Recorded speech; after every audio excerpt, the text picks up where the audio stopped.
우리가 지표 발표를 보는 거는 그러니까 이 거시경제 흐름을 파악하기 위해서 보는 겁니다. 이제 뭐 거시경제 이런 이제 뭐 거시경제 흐름을 보고 세력들은 과감한 투자를 많이 합니다. 그러니까 만약에 지금 앞으로 AI 시대가 올 것이다.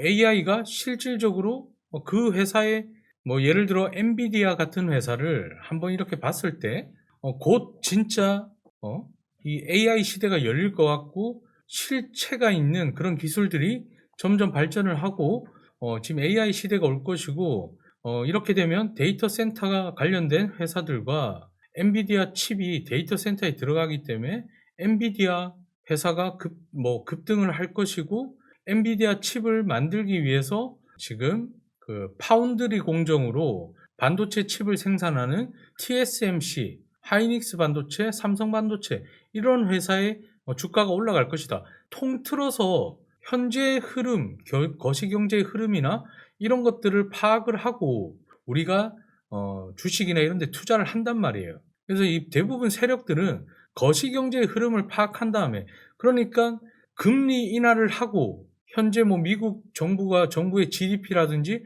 이런 것들을 경고하고 등등 또는 지금 상황이 현재 일반적인 경제 상황이냐 아니면 인플레이션 상황이냐 고금리 시대냐 아니면 스태그플레이션이냐 등등 거기에 맞춰 가지고 우리가 볼 수 있는 거예요. 그래서 이 거시경제의 흐름을 파악을 하면서 매매를 하는 사람이랑 그렇지 못하는 사람들이랑은 차이가 많이 납니다. 어서 오십시오. 반갑습니다. 그러면 뭐 대체적으로 우리가 뭐 여러 가지 있는데 일단은 미국의 GDP 그리고 OECD 선행지수, 경기 선행지수 근데 이거는 별로 중요하지 않으니까 GDP가 중요하겠죠.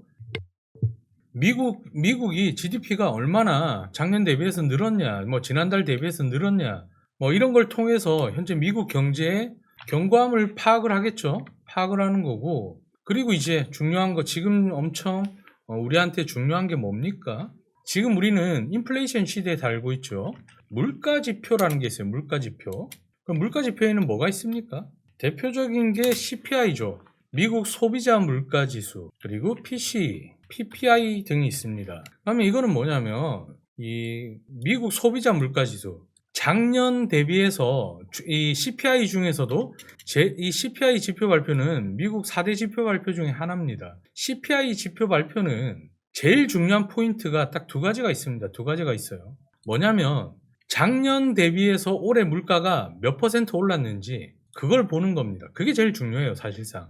그리고 코어 CPI라고 있습니다. 근원 소비자 물가지수. 그럼 이 CPI 지표도 몇 가지로 나누다 보면 우리가 근원 소비자 물가지수 코어 CPI라고 있습니다. 이거는 뭐냐면 실질적으로 에너지나 식료품 같이 변동성이 큰 그런 이제 종목들을 제외하고 나머지 종목들이 나머지 이제 물가가 얼만큼 상승했냐를 보는 거예요. 그래서 전체적인 물가가 작년에 대비해서 몇 프로 올랐는지 그리고 에너지 식료품을 제외한 코어 CPI가 지난달이나 작년에 대비해서 얼만큼 올랐는지 이걸 보는 겁니다. 그래서 이 두 가지는 굉장히 중요하죠. 그럼 이제 그 다음을 보면 연준에서 지금 인플레이션 시대잖아요. 우리가 지금 물가가 굉장히 높고 금리가 좀 높아 있는 인플레이션 시대 때는 연준이 굉장히 참고를 많이 하는 게 이 PCE 데이터입니다.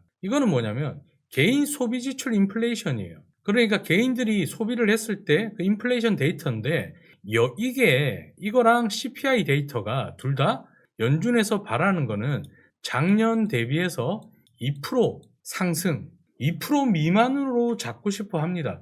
그게 연준의 목표예요. 미국 연방은행의 물가 목표가 뭐냐면 그 연준의 목표 중에 하나가 이 CPI와 PC, 인플레이션 데이터가 작년 대비해서 2% 안으로 잡는 게 목표예요. 근데 지금 현재 어때요? 지난달에도 거의 이제 3% 가까이 육박을 했죠. 이게 한 2.1, 2.2까지 내려왔다가 지금 금리도 내렸고 관세 영향이나 이런 것들 때문에 사실상 3%에서 2% 안으로 잡기가 굉장히 힘들거든요. 지금 그렇기 때문에 지금 금리 인하에 대한 얘기들이 나오고 있는 겁니다. 금리 인하를 이번에는 한번 한 타임 쉬어가야 된다.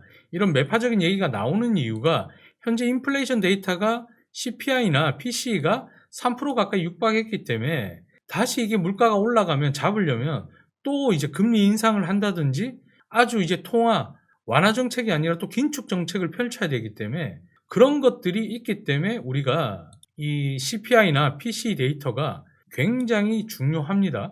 중요해요. 자, 그 다음에 또 중요한 게 뭡니까? 그 다음에 지금 계속 얘기했던 건 이번 주 목요일 날 뭐가 나오죠? 고용지표입니다. 고용지표. 그러면 이제 미국 정부에서 나오는 미국의 실업률, 그리고 이거는 매주 나오죠.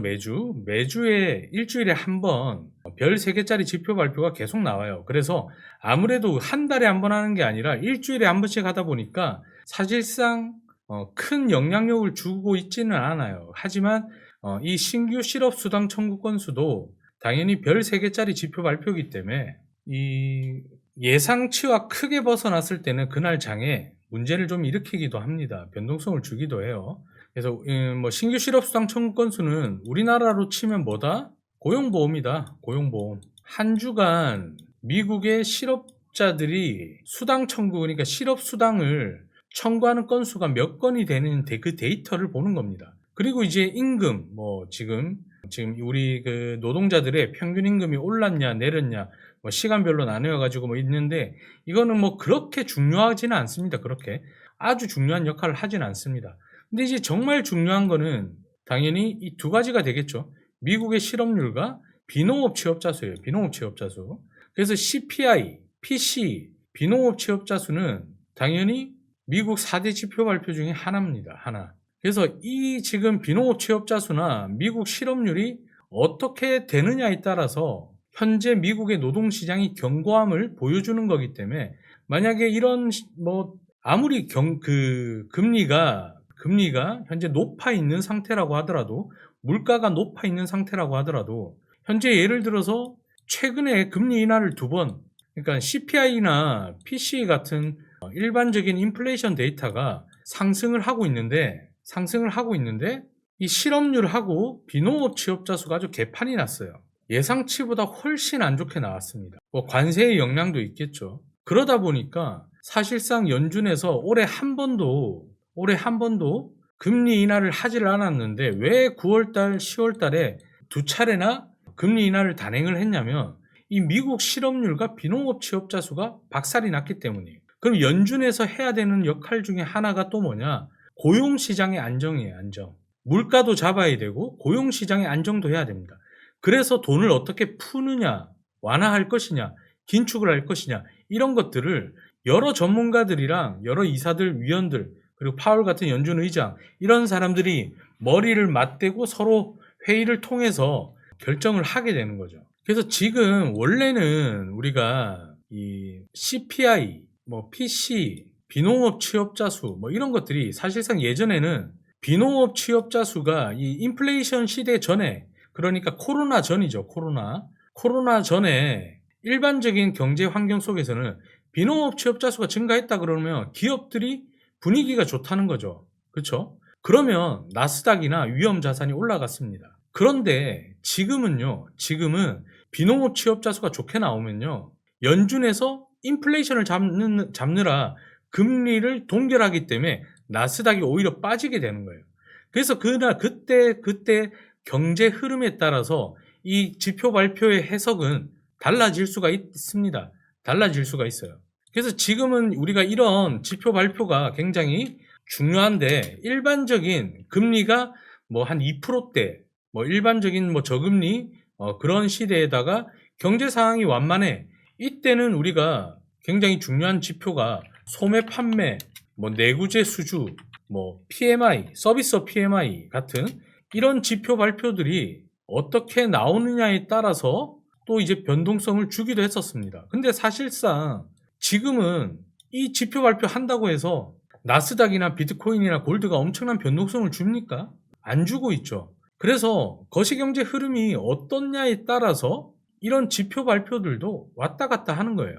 만약에 지금이 아까도 얘기했지만 코로나 전처럼 금리가 2% 정도 2%나 1.5% 사이에 기준금리가 그 상황에서 흘러가고 있고 뭐 비농업 취업자 수나 실업률도 괜찮고 뭐 여전히 경기는 좀 좋으면서 견고하다. 그런 상황에서는 이런 지표 발표가 잘 나오느냐 못 나오느냐에 따라서 나스닥이라든지 비트코인 같은 종목들이 변동성을 주게 되겠죠. 그리고 이제 예전에 이제 미국이 뭐 서브프라임 모기지론 사태나 이런 거 나왔을 때 이제 뭐 주택 관련 지표죠. 이거는 뭐 정확하게 뭐 건축 승인 건수, 뭐 신규 주택 판매 이런 지표 발표들이 굉장히 중요하게 받아들여졌어요. 왜냐하면 예전에 이제 서브프라임 모기지론 사태 때 은행들이 망가지면서 이렇게 빠졌을 때 건설업이며 뭐며 다 붕괴가 되었거든요. 그 이후에 경기가 살아났다라고 판단을 했던 게 또 이런 지표 발표입니다. 그때는 또 이런 지표 발표들이 나스닥이라든지 이런 지수에 영향력을 많이 행사를 했었어요. 근데 항상 제가 얘기를 하지만 지표 발표는 뭐 이 정도에서 지금 있고 우리가 그나마 굉장히 특수성을 띠고 있는 게 뭡니까? 특수성. 원자재 관련된 선물인데 골드 말고요. 오일. 그러면 원유 재고 발표하잖아요. 매주 수요일 날. 원유 재고. 그러니까 미국의 원유 재고가 많이 남았냐 아니면 모자라냐 예상치보다. 만약에 예상치가 이런데 예상치보다 모자라면 오일 가격이 올라가겠죠. 이거는 지금도 변함이 없습니다. 변함이 없어요. 다만 이 원유 재고 지표 발표 때 오일이 움직이는 거는 이 달러하고도 달러의 인덱스가 어떻냐의 일반적인 상황인지 그런 것들도 좀 봐야 됩니다. 근데 이제 아무래도 오일 하시는 분들은 항상 원유 재고 발표를 보게 되죠. 근데 뭐 일반적으로 나스닥이나 코인 하는 사람들은 전혀 관심 없죠. 원유 재고 발표에. 원유 재고가 뭐 남든 말든 별 관심이 없습니다. 자, 그리고 이제 최종 보스죠. 최종 보스. 금리 발표, 연준 의장 연설, 점도표, 회의록.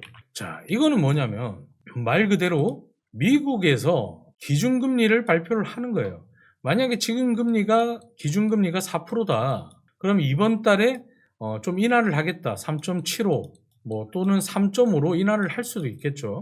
그렇죠? 그러면 금리 인하를 하게 되면 나스닥이나 이런 것들이 올라가게 되겠죠. 왜? 기업들이 부담해야 될 이자 비용이 줄어들기 때문에 그 돈을 갖다가 어떤 데 이제 뭐 기업들이 투자를 하거나 여유가 좀 생기거나 아니면 인원을 더 늘린다든지 이런 이제 결과로 이어지기 때문에 당연히 또 이제 시장 상황에 봤을 때도 우리 같은 사람들이 집담보 대출을 받았을 때 기준금리가 변동금리로 했을 때 기준금리가 내려가게 되면 당연히 돈의 여유가 생기죠. 한 달에 100만 원 갚던 거를 80만 원만 갚는다. 그러면 그 20만 원을 가지고 쇼핑을 한다든지 물건을 산다든지 이런 게 형성이 되겠죠. 다만 기준금리가 계속해서 많이 내려가게 된다면 물가는 상승할 수도 있다라는 또 약점이 있겠죠. 그런 것들이 존재를 하는 겁니다. 그리고 이제 금리 발표 이후에 지금은 우리가 파월 연설이라고 하는데 파월 의장이 내년 5월까지가 임기예요.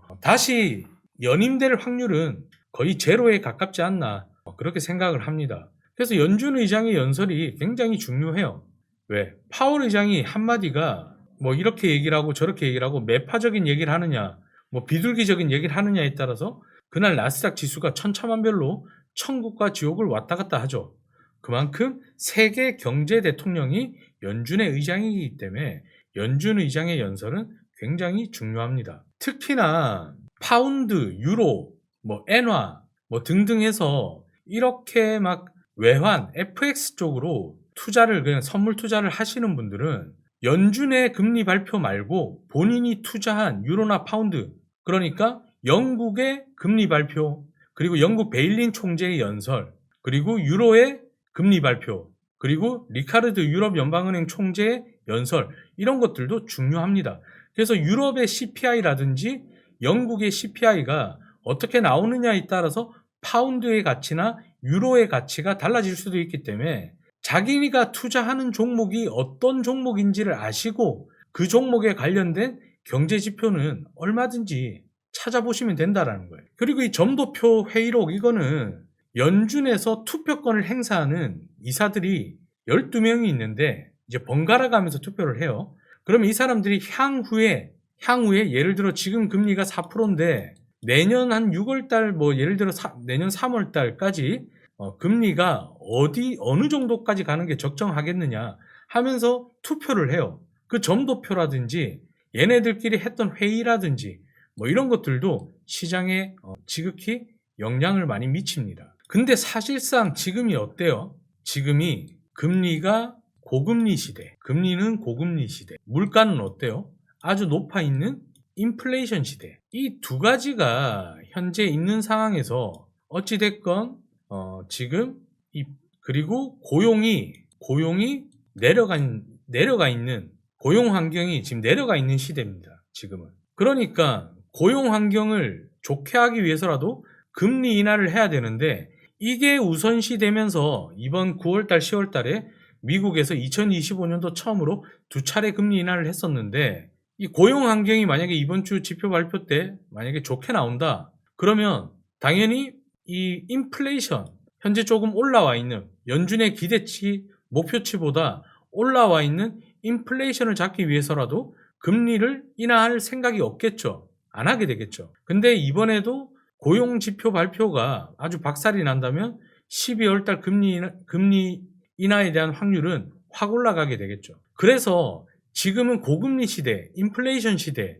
그리고 고용 시장이 붕괴돼 있고 이런 상황에서 AI가 닷컴 버블처럼 현재 기업들 밸류에이션 때문에 높아 있는 이런 시대 때는 다른 지표 발표보다는 CPI, PC, 그리고 GDP, 비농업 취업자 수 이런 지표 발표가 훨씬 더 시장에 지대한 영향을 미친다라는 것. 최종적으로 지금 이런 지표 발표들이 왜 지대한 영향을 미치느냐? 결국에 연준의 금리 발표 데이터로 이런 것들이 활용이 되기 때문이에요. 모든 포커싱은 지금은 금리 발표입니다. 금리 인하를 하느냐, 동결을 하느냐, 그게 제일 중요해요. 그렇기 때문에 이런 지표 발표들이 더 각광을 받고 있는 겁니다. 지금 시대 때는. 원래 중요하기도 합니다. 이게 4대 지표 발표고 정말 중요한데 다른 지표 발표에도 변동성도 없고 힘이 없는 이유가 모든 포커싱이 금리 발표 그리고 최근에 나스닥이면 미국 경제가 끝까지 상승을 하고 신고가를 계속 향해서 갔던 이유는 AI 기업들의 약진도 있겠지만 그것보다도 금리 인하의 모멘텀이 붙었기 때문에 그래서 상승을 한 겁니다. 그리고 트럼프 대통령은 금리를 아주 많이 인하를 해서 달러가 좀 약세되기를 원하고 있어요. 옛날에 이제 아베 총리의 아베노믹스라 그러죠. 엔저 현상. 그런 것처럼 그렇게 해서 경제를 살리고 싶어 하는 게 트럼프의 목표예요. 근데 지금 자꾸 연준에서 트럼프 대통령과 반대되는 행동을 하니까 연준 의장 파월을 해임하겠다, 뭐 하겠다 압박을 하는 거고 연준의 공석이 된 이사 자리를 트럼프 대통령의 오른팔 왼팔로 채우는 겁니다. 그래서 내년 연준 의장은 당연히 매파적인 파월보다는 말 잘 듣는 비둘기적인 연준 의원이나 아니면 캐비넷 같은 트럼프 대통령의 오른팔이 연준 의장이 될 확률이 높다라는 거죠. 그래서 지금은 우리가 쉽게 말하면 금리 높고 물가 높고 취업 잘 안 되는 그런 시기라고 생각을 하시면 돼요. 그런 시기에 제일 중요한 게 뭐다? 금리 인하다. 금리 인하를 바라기 위해서는 현재 제가 얘기했던 CPI, PC, 비농업 취업자 수, GDP는 항상 중요합니다. GDP는 항상 중요해요. 이런 지표 발표들 데이터가 과연 연준에서 금리 인하를 어떻게 할 건지 보는 겁니다. 근데 그 중에서 제일 중요하다라고 판단되는 이 비농업 취업자 수가 이번 주에 지표 발표가 있어요. 이번 주에 지표 발표가. 그래서 정말 중요합니다. 이 비농업 취업자 수가 어떻게 되느냐에 따라서 12월에 있을 금리 인하라든지 금리 동결이라든지 이런 확률이 명백히 정해질 것으로 보여지고 있습니다. 그래서 중요하다라는 거예요. 그래서 단순히 여러분들도 우리가 이제 investing.com이나 이런 데서 우리가 금리 관련된 그런 금리란다. 경제지표 관련된 이런 것들을 지표 발표를 다 보잖아요. 저도 마찬가지예요. 저라고 특별할 게 있겠습니까? investing.com 가면 다 나오는데 그러면 investing.com에 하루에 대한민국, 중국, 태국, 영국, 캐나다, 호주 등등에서 금리 발표라든지 지표 발표가 쫙 나와 있잖아요. 다른 건 볼 거 없다. 다만 내가 만약에 호주 달러를 매매하는 사람이고 FX 종목으로 이제 달러 대비한 여러 종목들을 매매하시는 분들은 당연히 그 뭐 유로라든지 파운드 매매하시는 분들도 그 지금 내가 알고 있는, 내가 지금 투자하고 있는 종목을 알아야 되고 그 종목이 어떤 데 영향을 미치느냐. 물론 제일 기준으로 삼는 거는 만약에 달러에 대비한 뭐 유로의 가치, 달러에 대비한 파운드의 가치면 달러 인덱스 차트도 봐야 되겠지만 유로가 강세를 보이게 되면 달러 인덱스도 올라간다고 하더라도 어느 정도 방어가 되겠죠. 유로가 강세가 보이면. 그러면 유로 자체, 유럽의 CPI 지표 발표나 유럽의 금리 발표, 그리고 지금 현재 유럽 연방은행의 총재는 라카르드 총재잖아요. 그 여자. 그분의 연설이라든지, 그리고 뭐 영국의 베일린 총재, 영국의 금리 발표, 뭐 이런 것들을 주시해서 봐야 되겠죠. 자기가 하고 있는 종목이 그렇다 하면. 그렇기 때문에 거시경제의 흐름을 알아야 되고, 지금 일반적으로 우리가 나스닥, 뭐 골드, 오일 하시는 분들은 매주 발표하는 원유 재고 지표 발표 봐야 되는 거고, 나스닥이나 뭐 S&P 500 그리고 골드, 뭐 비트코인 쪽 하시는 분들은 여기 있는 지표 발표들은 다 봐야 됩니다. 사실상 다 봐야 되는데, 지금 현재 거시경제의 상황이나 이 흐름 자체가 인플레이션에다가 금리도 좀 높아 있는 상태고, 그리고 비농업 취업자 수라든지 고용 환경이 안 좋은 상태이기 때문에 이런 데이터를 가지고 연준에서 차후에 금리 인하를 어떻게 할지 이런 것들을 봐야 되기 때문에 현재는 그런 거에 집중을 하고, 또 나중에 흐름이 뭐 지금과 좀 다른 그런 이제 경제 흐름이 나오면 그 또 경제 흐름에 맞게끔 중요한 지표 발표들이 여기 다 있죠. 이런 것들을 또 참고하시면 되는 겁니다. 무작정 별 3개라고 해서 다 중요한 게 아니에요. 이 중에서도 지금 현재 경제 흐름을 보고 어떤 게 중요한지 그걸 내가 파악하는 것도 실력이고 볼 줄 아는 겁니다. 그냥 단순히 차트만 보고 매매하는 것보다 그런 것들을 좀 보면서 매매하는 게 훨씬 더 중요하다. 그 말씀을 드리고, 또 오늘 짧게 이 경제 지표 발표에 대해서 잠깐 설명을 좀 드렸습니다. 자, 오신 분들 반갑습니다. 어서 오시고요. 또 궁금한 거 있으신 분들은 편하게 질문 주시면 됩니다.